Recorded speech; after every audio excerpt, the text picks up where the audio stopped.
Welcome to Everyday Finance, where we break down money tips into simple, everyday steps you can actually use. Whether you're budgeting, saving, or just trying to make sense of your finances, you're in the right place.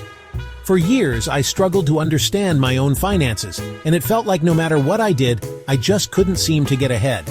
But finally, after years of making mistakes, I figured out a system that worked. Today, we're diving into practical budgeting strategies that work, even on a tight income. Let's explore how to take control of your finances. All right, let's get real for a second. You want to master your money? The first step is knowing where it's actually going. It's like tracking your calories when you're trying to eat healthier. You wouldn't just stuff your face and hope for the best, right? Same goes for your finances. The easiest way to do this is to simply look at your bank statements for the last 30 to 60 days. Every single transaction.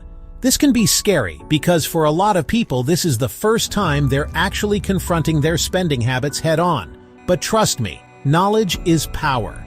Once you see where your money is actually going, you can start making informed decisions about where you can cut back and save. Remember those daily lattes? Yeah, those add up. Or that gym membership you swore you'd use more often? Yep, guilty of that one myself.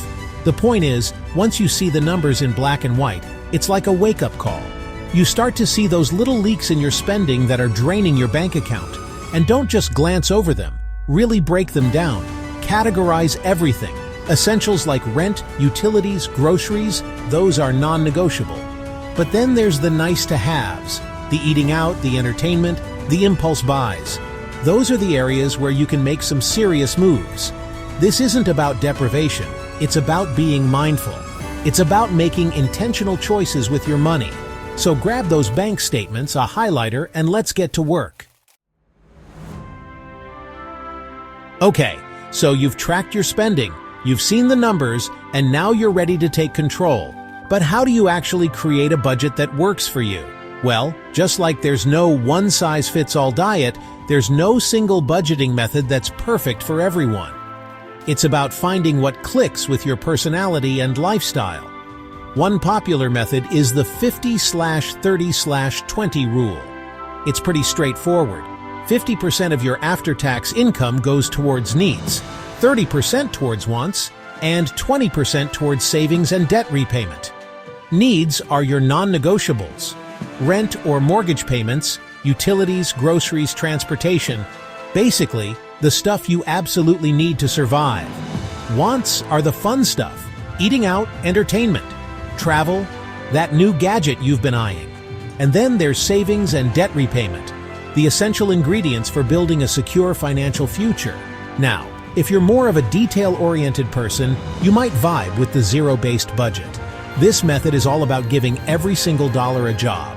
You start with your income, subtract your expenses, and allocate every remaining dollar to a specific category, like savings, debt payoff, or even a future vacation fund. The beauty of zero-based budgeting is that it forces you to be super intentional with your spending. No more wondering where your money went at the end of the month. Every dollar has a purpose. The key is to find what works best for you. The most important thing is to have a plan and stick to it. It's about making conscious choices with your money so you can achieve your financial goals.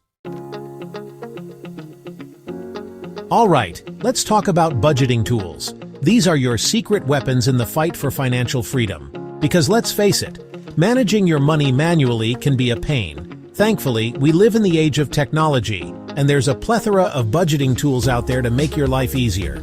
We've got apps, websites, spreadsheets, you name it. There's a tool for it. One of my personal favorites is Mint. Mint connects to all your financial accounts, checking, savings, credit cards, investments, and automatically categorizes your transactions. It's like having a personal finance assistant in your pocket. Then there's YNAB, which stands for You Need a Budget. YNAB is all about giving every dollar a job. It's a great option for folks who want to be super intentional with their spending and get a handle on their finances. But hey, maybe you're more of a visual person. In that case, check out Personal Capital. Personal Capital is known for its sleek interface and helpful graphs and charts that give you a clear picture of your overall financial health. The best tool for you depends on your individual needs and preferences, so experiment with different options, find what you're comfortable with, and use it to your advantage. All right, let's talk about something super important, your emergency fund. This is non-negotiable, people. Think of it as your financial safety net, your rainy day fund, your "oh crap, my car broke down" fund. It's there to protect you from life's unexpected curveballs. Because let's face it, life happens. Unexpected expenses pop up out of nowhere like uninvited guests. Your car decides to take an unscheduled vacation to the mechanic, your roof springs a leak, or maybe you face a sudden job loss. These things happen, and they usually happen at the worst possible time. That's where your emergency fund comes in. It's there to cushion the blow and prevent you from going into debt when life throws you a curveball. So how much should you have in your emergency fund? Ideally, you want to aim for 3 to 6 months worth of living expenses. I know that might sound like a lot, especially if you're on a tight budget. But trust me, it's worth it. Start small if you have to. Even if you can only save $50 or $100 a month, that's still progress. The important thing is to be consistent and make it a habit. Remember, building an emergency fund is like insurance for your financial well-being, so start building yours today. All right, so you've created a budget, you're tracking your expenses, you're building your emergency fund, you're killing it. But here's the thing, your budget isn't set in stone. It's a living, breathing document that should evolve with your needs and goals. That's why it's so important to regularly review and adjust your budget. I recommend doing a quick check-in at least once a month, or even more frequently if you're just starting out. Life is constantly changing, and your budget should reflect those changes. Maybe you got a raise, landed a side hustle, or experienced a change in expenses. Whatever it is, take the time to update your budget accordingly. During your budget review, take a look at your spending habits. Are you sticking to your allocated amounts? Are there any areas where you're consistently overspending or underspending?